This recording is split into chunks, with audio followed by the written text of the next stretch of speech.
Hello? So you're here. What should you sell online? Isn't that the $1,000,000 question or the 1,000 or $100,000 question? So if you are here right now, chances are that you are either looking to sell something online or you're already selling something online and you're trying to figure out, did I pick the right thing? Am I selling the right thing? Do I have the right offer? How could I make more sales? And you know that this is a starting point. And so whether this is your first offer, product, service, or your next or your 100th, chances are you're asking yourself the same questions. And so that's why you're here.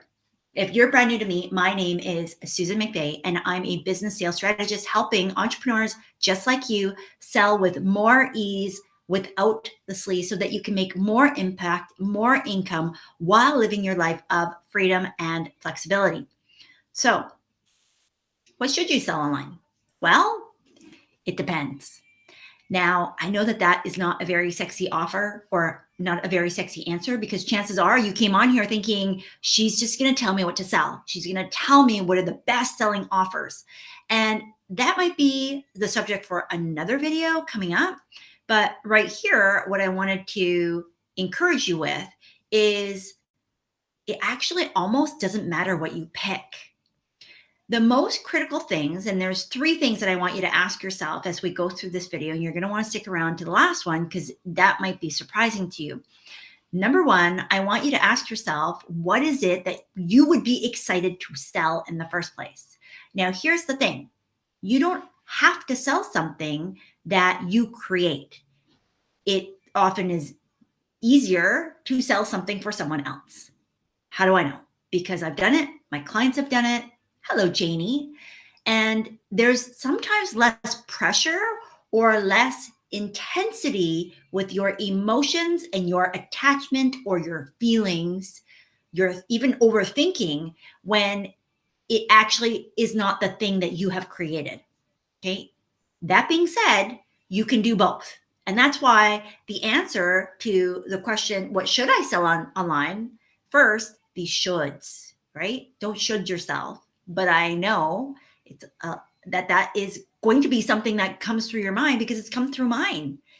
So when we think about what should you sell online, this is not an answer that can be done straightforward. Like, I'm not going to give you an answer. I'm going to give you questions. And sometimes that's more frustrating, but at the end of the day, it's more rewarding because it's going to allow you to find the things that actually work for you, not for me, because I'm different than you, right? And not for anybody else that you're connected to, because again, they're not you. So again, I said at the very beginning, I'm sorry if you're thinking that this is a video that's going to give you a list of here's the, top 10 things that you should be selling online right now to make money for 2022 into 2023. That might be a video for another time. And truly, you can find that on Google. The hardest things to answer and to get help with are the things that are ungoogleable. If you were to go right now and you Googled this, you would get an answer, but you wouldn't get one answer, you'd get a bajillion answers. And that's how you know the difference between something that is a fact, like the sky is blue, there is a full moon today, the sun will come up tomorrow, I am thirsty, so I need to drink water. Like, there's things that are facts, right? And there's things that are preference based, which means the answer is always going to be, it depends. What does it depend on? That's a great question. It's going to depend on you. It's going to depend on your lifestyle, your priorities, your values, your experiences, your motivation, and the season of life that you're in, right? When I started my business, 5 to 7 years ago, the priorities that I had, including the age of me and my children and where I lived and who I lived with, was very different. So the things that I sold then may or may not fit for where I am now. And in fact, they don't work as well as where I am now. I can still sell it, right? I could still make money off of it. People would still buy it, but is it something that will fit for me? And so the number one question that you need to ask yourself right now is, what do you want to sell? What do you want to sell? And here's this. It can change. You can change your mind. You can change your mind tomorrow. It's not set in stone. So I talked about this yesterday, about this concept of fake news. We are told a lie that you have to get locked into only selling one thing, that the people who are making the most money only have one thing, right? The one thing that they are known for, the one thing that they're selling all the time, the one thing that's going to be their signature product or program. Well, for me, and maybe that's you, friend, because if that's who you're looking for, go and work with them. Go and look for their advice and information, because it does work. But again, it depends. The people that I'm serving, the people that I'm called to, the people that I work with and find the most joy and fulfillment with are people like me who have multiple passions, have multiple areas of expertise, have multiple experiences in their life that they would love to be able to help people with. Not all of it has to be monetized, right? But at the same time, there probably are lots of things that you could monetize that would help yourself sell more and better, because some of this is just going to be experimental. Actually, a lot of it's going to be experimental, where you just have to figure out, do I like selling this thing? And to give yourself permission that if you don't like it, you can drop it. And tomorrow you can choose a new thing. And this could be something that you sell on behalf of yourself or on behalf of other people. So I spoke earlier about the fact that sometimes when you're getting started, and even if you're an old hat like me, sometimes it just feels like less pressure when you don't have to come up with all of it on your own. When you can just, it's like being a grandma or grandpa or a babysitter. You get to come in and do the thing for a little bit, and then you can give the kids back. You know what I mean? It's like, I just want to visit for a little bit. Yeah. And then as soon as all the customer service and the complaints and the refunds and the inquiries and the tech support, like all of that stuff that goes bump in the night, when you are a business owner having to manage all of these different pieces, or your team's managing it, then you can just walk away and be like, okay, I sold the thing. Now somebody else is going to service the thing. Somebody else is going to produce the product or the program or the offer that I just helped be an ambassador or an affiliate or a spokesperson for, because I believe in what they're doing, but I didn't have to create it. And I still get paid for the work that I did to promote that product or service. Does that make sense? So if you've ever been an affiliate, if you've ever done fundraising for a school or a charity or a church or any kind of organization where you've had to sell on behalf of someone else, you've already gone through it. Okay. So you absolutely can do them alongside. You don't have to choose to only sell your stuff or only sell for other people. You can do both. That's why this answer of what should I sell online is, it depends. So number one, what do you want to sell? What are some of the things that you are naturally interested in? Because guess what? The more passion that you have, the more interest that you have, because I'm going to tell you right now, you're going to have to talk a lot more about the thing that you're selling than you actually are probably anticipating.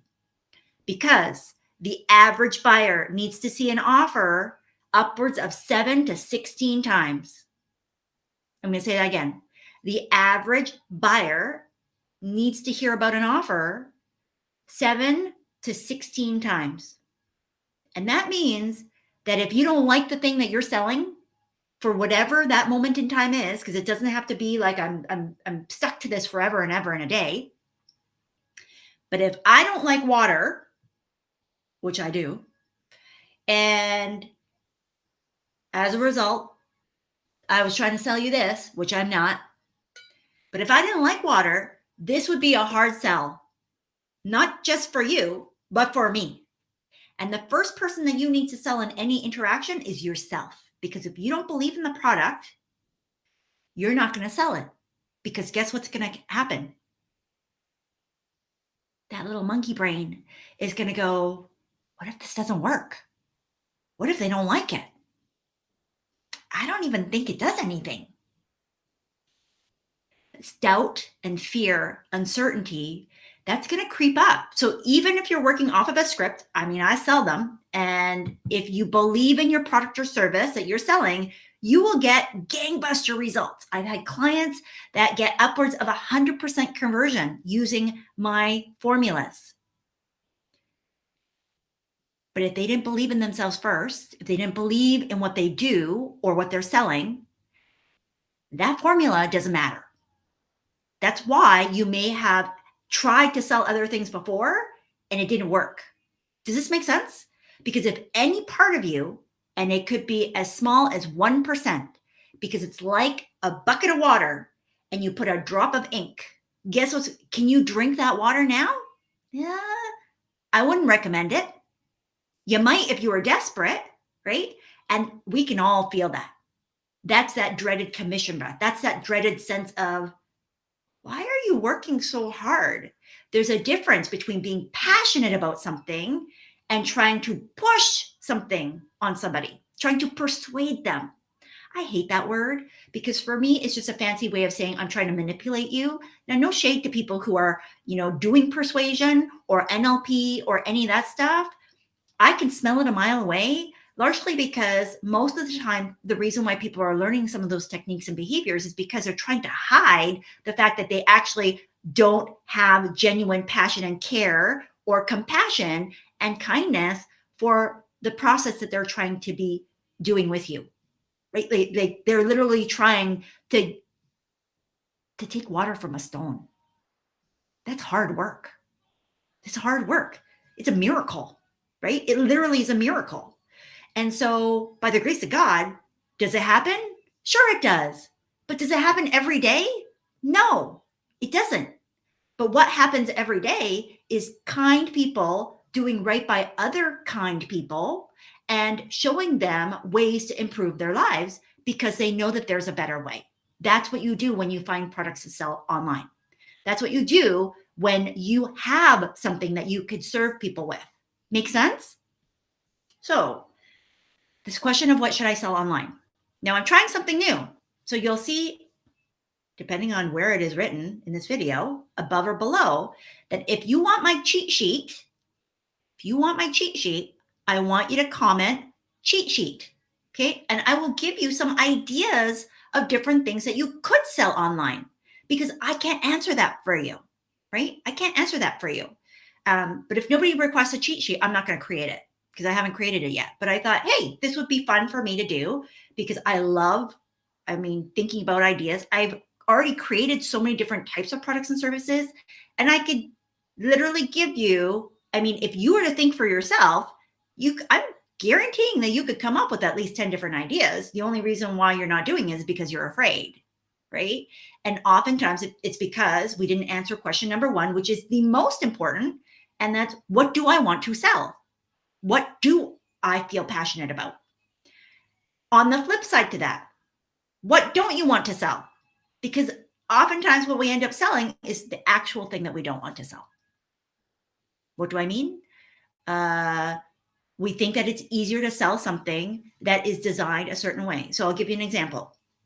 I had a client who I worked with years ago, and she was extremely introverted. Now, I am an introvert. You may not believe that, but I am. I am an INTJ on the Myers-Briggs. I'm very, very introverted in that I need to recoup my energy alone. I spend a lot of time all by myself, even inside my house with my husband who works from home and my 2 children and my dog. And my dog, God bless her. She probably wants to spend the most time with me. So I work with a lot of introverts, but I also work with extroverts. All kinds, all shapes, all backgrounds, you name it. So the client came to me wanting help to start her business. Had already tried a few different things and had seen the stars of coaching, right? She's like, oh, everybody's being a coach. I want to be a coach. I think it would be lovely. I would love to help people. I can do it from home. Help me. I said, okay, great. And she was getting calls booked with people. And for one reason or another, the calls wouldn't go through. Or she'd get the call and she there would be something wrong with that person, or there'd be something wrong with her for that person. So it just wasn't quite clicking. And I knew it was wrong right away. Okay. I knew immediately what was wrong. My BS radar went up and I was like, Spidey tinglies, something's going on here. But you can only lead a horse to water. You can't force him to drink. Right. And so she came to a call and she's like, you know what? I don't think I actually want to work with people. I said, oh, tell me a little bit more about that. Because she was trying to sell coaching. Now, in case you're not familiar with coaching, coaching requires interaction with humans, like working with another person. So essentially, she had told me, I don't want to sell the thing that I'm trying to build a business doing.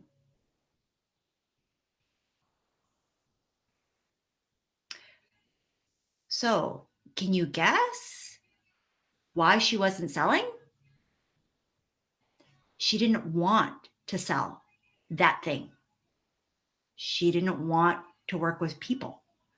She was introverted to the point where the thought of having to interact with a human being and to support them on call and like show up for them and to have these conversations, it actually gave her dread in the pit of her stomach. But hear me out. She wanted the money. She wanted the impact. She wanted to help people. She wanted to build a business where she could see herself making money and impact and being free to do this wherever she wanted to. But coaching is just one way that you can do that. There's literally a million different ways that you could build a business model to do all of those things and still accomplish it in alignment with how you want to do it. That's why this answer is not simple. Neither is it easy. It's going to take you doing some soul searching, because too often we see somebody else living the life that we want and we immediately say and extrapolate and correlate and causate, which are not the same, right? We say, oh, because they sell coaching, that's how they got that. That is the only way for me to do that too. No. Right? And if we don't take a moment to stop and reflect and pause and ask ourselves these questions, then we can get caught up in this rat race of, oh my gosh, I have to be a coach. I have to be a consultant. I have to launch digital programs. I have to do this. Just stop. None of that's necessary, right? You need an offer, but you don't even need your own offer. I just shared with you earlier. I know people who are making 7-figure plus and they don't even sell anything that they've created at all. And that can happen in multiple ways. Okay. Not just as an affiliate marketer, but like there's other business models that actually do that too. I helped a client who was an agency owner, and the whole design of it was for her to actually not do any client work whatsoever. She would be interacting with the customers. She's the rainmaker, right? She's the one that's closing the deals, but she wouldn't be doing any of the customer service, any of the operational stuff. And she built that from scratch, from zero in January. By April, she already had a 6-figure run rate, and she had then signed on a multiple 6-figure. She actually ended up, they scooped her and said, hey, would you be willing to leave your business and come join me in my business instead as an employee? And if she had stayed in her business, we were on a trajectory like this, she would have been a 7-figure business owner, because the size of the contracts that she was signing was sizable. It was sizable. She only had a handful of clients. Okay. Unless you think that the services that she was providing were super high ticket, the contracts that she was signing was high ticket, but the services themselves, she was doing agency style with lower packages. Okay. So when you are aligned, and I talked about this a little bit more yesterday, so go and watch that video, but the offer is critical, right? The offer needs to be irresistible, not just to your clients, but to you. And so if you find something like, I love this, not an ad, right? But if I was like, I love this cup, The fact that I use it all the time, it's an easy thing for me to be able to promote and sell. Okay? That's how you do some of these things. So it doesn't always have to be something that you've created or you've thought of. The most flexibility comes when you are the creator, because there is no limit and because you can create as many things as many times as you desire. It can be a journey, it can be an evolutionary process, right? It can be an experiment. Either way, if you are a creator, which I believe every single human on the earth is built for creation, it's just a matter of how much creation and how much creative spirit you give yourself permission to express. And we all have different gifts, which is why yesterday's video was all about that topic. Make sense? So those are the only two questions that you really need to ask yourself. What do I want to sell? What don't I want to sell? Because once you have that, it should become very, very clear. Now, there's a whole process of creating an irresistible offer that I teach to my clients. If that's something that you want to know more about, then just put offer in the comments below. Just put offer, okay? And then I can follow up with you. But for now, if you want ideas for what types of offers you could sell online, put cheat sheet. Put cheat sheet in the comments and I will create one. I haven't created it yet. If nobody wants it, if not enough people want it to warrant me putting in the work, then I'm not going to put it. I'm not going to create it. Okay. So if you want it and you know that there's other people who would benefit from it, get them to watch this video, tag them below and get them to write cheat sheet. I have my own internal goal of like how many it would take in order for this to be worthwhile for me to sit down and do it. Because it may be something that I include in my Irresistible Offer Lab. But for right now, I don't have any designs to have this. So if not enough people ask, then I'm not going to create it. Make sense? Okay? Okay. So I hope this was helpful. I want you to really think about the fact that you literally could sell anything online.